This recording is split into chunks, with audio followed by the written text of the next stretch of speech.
Hello. No. Bienvenue. Ni hao. Konnichiwa. Hello, everyone, and welcome to another Dwarven Tavern video. I am your host, Dr. Jeff Goins, and with me, to my right, your left, I am Lyra Goins, the co-host. the co-host of the the Vibrant Hair. Well, it probably is fragrant. It is very fragrant. I try not to smell heads. Just It's a good thing. as a practice, I don't smell heads. And today we are covering a continuation to the race series that we are doing, Gnomes. So, take it away, Fafar. You ruined the surprise. How is that a surprise? We're eventually going to tell them. But it was supposed to be a prize. A prize. prize. So anyway, gnomes are one of the core races, as you may know. And in the there were gnomes in the first edition, second edition D&D, third and 3.5, the fourth edition.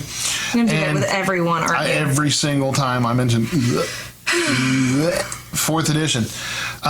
And they're also in fifth edition. Yeah. Actually, no. I've never played fifth edition yet. That's a thing, though.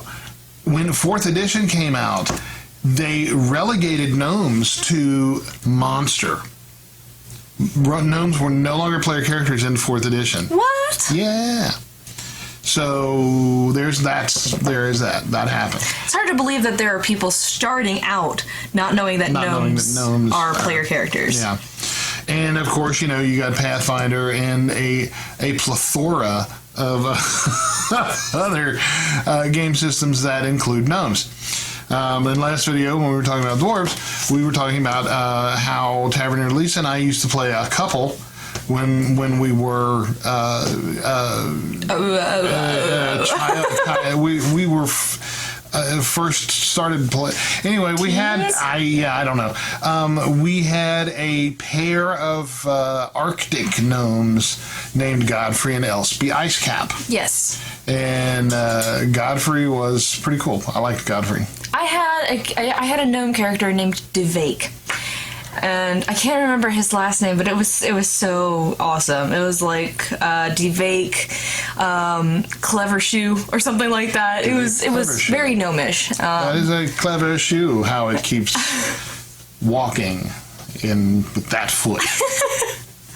But he was very much not as the gnome is described. And I would say that if I, as Lyric, would have to choose a character to be, a race to be, other than dwarf, I would probably fit under gnome because my personality is very much how it's described in the book. Although you would have to be mighty small to fit under a gnome because they themselves are small.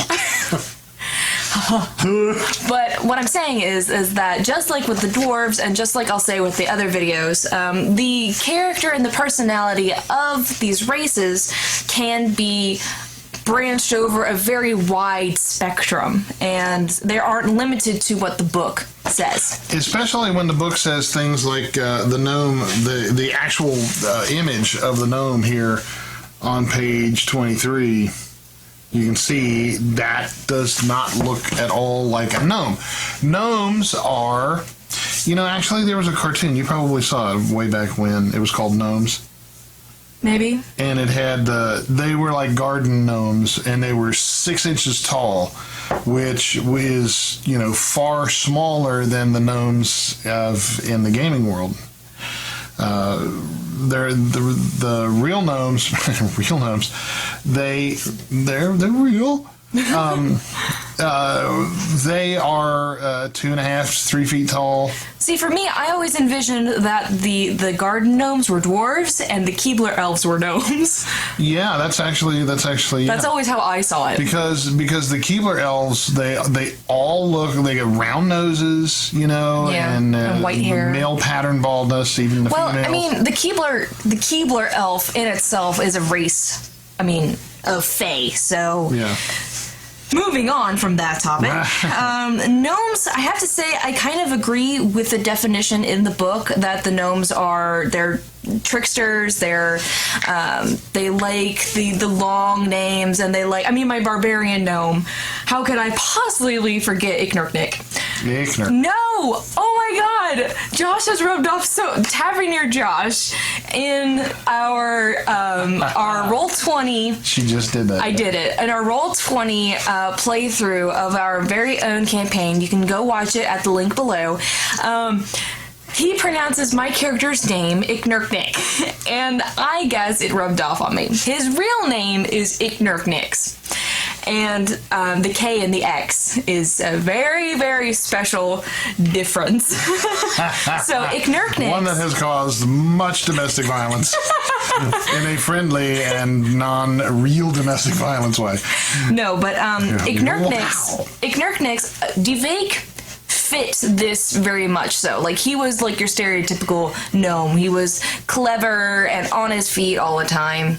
Yes, I said it. And he was always quick-witted and, knew what to do. And he was a musician because he would play for the orcs who had enslaved him.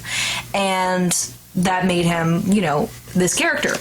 However, my barbarian gnome, as oxymoronic as that is, he kind of fits this, but in his own individualistic way. Right.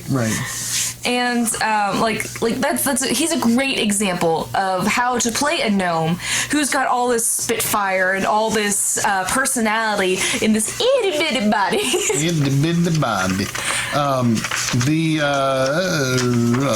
I guess it doesn't show pictures of him, no limbs. It does in the lineup. If you reach over there and grab the monster manual from the first edition, which is right there next to the anime BESM.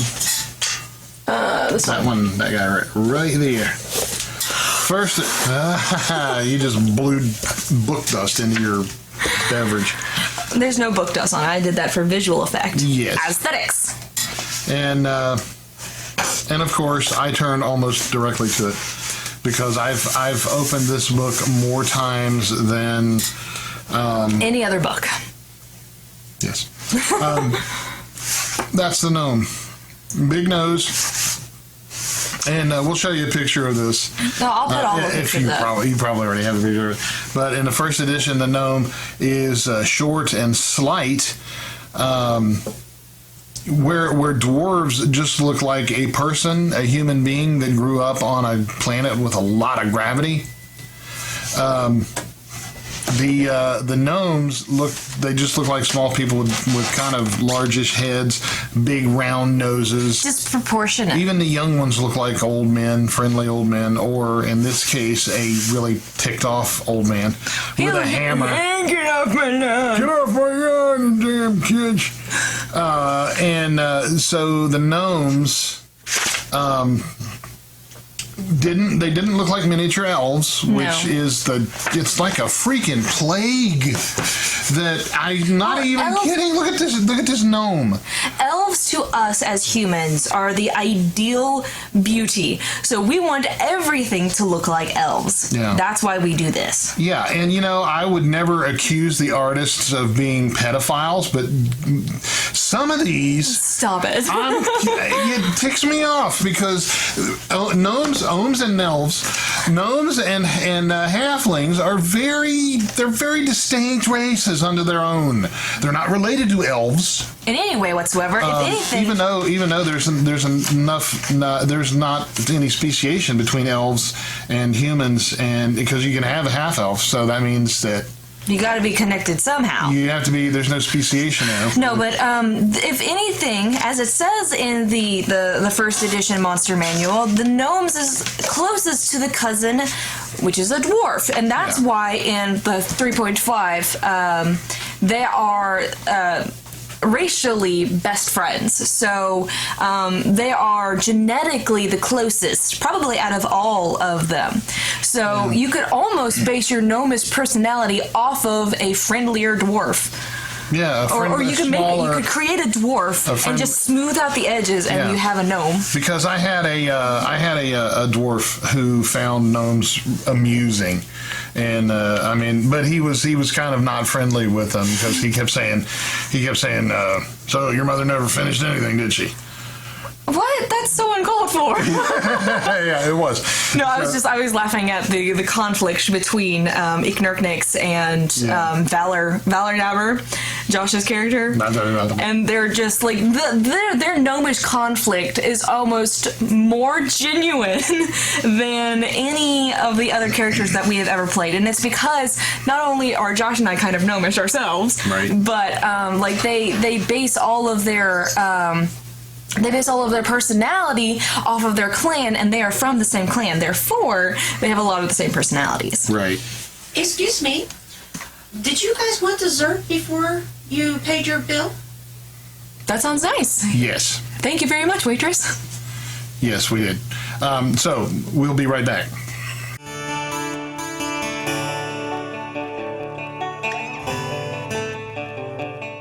We are back, and this is my second bowl of cobbler. I had cake. And I actually made this myself, and it's very good. And you made it yourself, but the waitress let us know that it was ready. Yes, and one might say I'm full of myself because you are what you eat, and this is my cobbler. So, what does that mean? So anyway, one of the things that we were talking about is the similarity of dwarves and gnomes. And the other thing that must be considered is the station, the lot in life that gnomes have been apparently given by all the fiction writers, and they're slowly, more and more becoming even wiped out of the picture. They're like being pushed out of the gaming, like to the point that they're in the monster manual. Right. And it's almost like when you hear gnome, it's an automatic classical animal, fae, creature, animal. It's an automatically classical creature, said it correctly that time, that comes to mind. Like you automatically think of it as being a mystical. Like whenever you hear a fantasy book, whenever you hear talk of a fantasy book, you think dragons, fairies, gnomes, dwarves, elves. Like those are like the things that come to mind first. Right. And in RPG games like D&D and Pathfinder and the like, they're getting slowly pushed out of it because there are other things that the writers want to explore, and that is unfair, methinks, because the gnomes can be quintessential characters. They can be, but I don't think classical so much as like Irish folk. Like Irish folklore or Irish? No, more like doodly doodly doodly Oh, doodly okay. doodly instead of da da da da da da da da. The classical. Ha! Wow, that was elaborate. But I totally agree. And the one thing that gnomes have been, what has been kind of thrust upon gnomes ever since the Never-Ending Story. You remember the gnome in the Never-Ending Story? He was a tinkerer. He was a dude that made technological stuff, and I think that kind of stuck. Well, if I'm not mistaken, I might be wrong, but I seem to remember. The little dude. I never watched it. With his racing snail. Rock biter. No, I am. You never saw that? I am both ashamed and indifferent to admit that I have never seen the Never-Ending Story. The Luck Dragon, and you I've never... seen when I watched oh my god, what are they called? They're elementals and they're kangaroos. What is that called? The Warriors of Virtue. Warriors of Virtue. Thank you very much. They were also in Tangrel. No, but the Warriors of Virtue, we had it on VCR, and one of the commercials. We had it on VCR? Yes. What? Is that a thing? Yes. It should be VHS, shouldn't it? We had it on VHS. That's the type of tape it is. Well, we had it on the giant block thing, and Beta. This generation knows something about, but we had it on VHS. Thank you for correcting me. in the most snarkiest way in that you front of possibly everybody could. in the entire world. And one of the commercials before it would play was actually of the Neverending Story, and that's as much as I know of the Neverending Story because I was too busy watching The Warriors of Virtue over and over again to the point that I forgot the That was name. a good flick too. It was I very enjoyed nice. that. Very nice. Kangaroos, though. Why? Because they're freaking. Have you seen a real kangaroo? Yes. I'm sure you have. That was a dumb question. But Not in person, You see but- that one that was like, and it was like Thug Life, you know, and it's like freaking. It was like, Oops. yeah, Kanga Schwarzenegger. I mean, it was built, and they will mess you up. But this is off topic of the They carry gnomes in their pouches. Exactly on topic. The gnome of the Neverending Story was a tinkerer. Is where we got on this topic. Yes, and so it has come to pass that gnomes have been associated with technology, and because they're not the warriors that dwarves are, and they're also not the warriors that humans, and they're not warriors. Well, they're the smaller, less muscular version of the most muscular race, aside from orcs. And when you can't rely on muscle, what else do you rely on? Wit. So, like those two things, brain and bronze. I was going to say a gun. Well, you know, I'm talking about a time how many period. little punks in the hood come up with their 45s banging? But what I'm saying is that Because of- the gnomes developed brains while the dwarves developed brawn. Mm-hmm. So that makes sense to me. Where like the gnomes are alchemists and illusionists Right. and tinkerers and Yeah, builders. first edition gnomes were illusionists. they still That was their can be. favored trade. Well, yeah, but in the first edition, illusionist was an actual character. class. first edition is the only one that counts. I'm just saying that's how it started out. Sploosh. But gnomes have always had a penchant for not getting into direct combat. So if you have gnomes who, gnomes can have guns, they can have mech suits, they can have, Can you imagine a gnome in a mech suit though? clockwork bombs, they click it up and throw it and click it up. Click, click, it up. boom. And yeah, click, click, boom. So they're famous for that. And I don't know if that's a good thing or a bad thing. I think it's actually okay. I think it's cool because every like dwarves and their stone, elves and their fancy sissiness. No, elves are craftsmen because they can spend 1,000 years on a single boot. And it's the best boot. It's the best boot in the history of bootage. But they've got time, so they don't care how long they have to work on something to make it perfect. And so they're like the ultimate craftsmen of like wood, and they use metals and wood, and they use metals. While and stuff, all those other silver. races have that, the gnomes have their technology, their gadgets, their alchemy. Yeah. Like they are left with nothing when it comes to the other races, so they have to invent their own stuff. Yes, they do. I like my hand emotions. Your hand emotions are awesome. So yeah, that's basically gnomes, and you can have